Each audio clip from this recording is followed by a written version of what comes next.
আমাদের দেহ না না অসুবিধা নাই।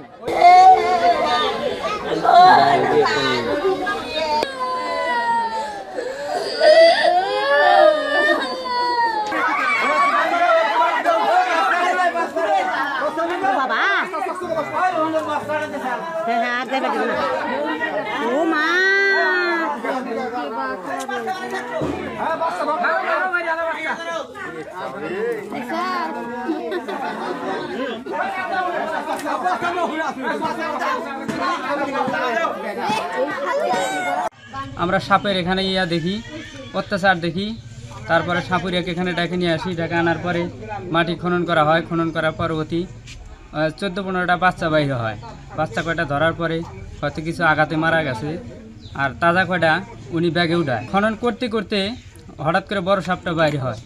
বাইরে হওয়ার পরে উনি সাপটা অনেক কিছু পানি পড়া, বালু ছিটা, এগুলো সব কিছু পরামর্শ করে এবং দেয়। দেওয়ার পরে উনি বলে যে সাপটার মানে ইয়া বেশি ভালো না।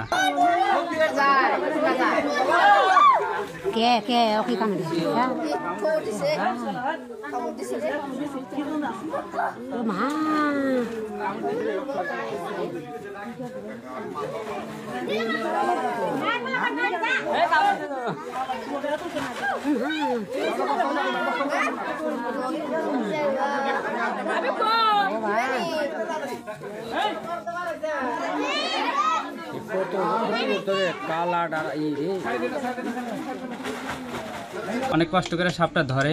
ধরার পরে উনি বাম হাতের ভিতরে নেয় সাপটা।